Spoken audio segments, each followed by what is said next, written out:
মা কি করছো? এই যে সোনা, আমি মিট রান্না করছি।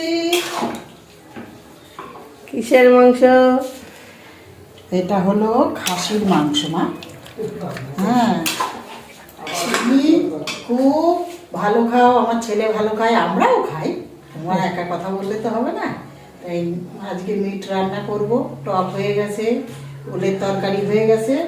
আর কালকের জন্য এই যে আমার ছেলে মাছ নিয়ে এসছে, কাতলা মাছ। এটাও কাতলা মাছ, আচ্ছা এটা শিঙি মাছ, আচ্ছা এই হলো কই মাছ। আচ্ছা। এগুলো আমি অবশ্য ফ্রিজে রেখে দেবো।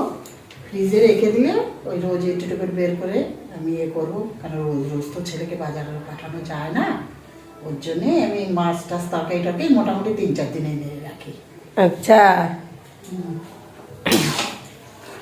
বাহ, তাহলে তো আজকে জমে যাবে একেবারে। হ্যাঁ, জমবে মানে ভালোই জমবে। আচ্ছা, একটু টাটা দিয়ে দাও।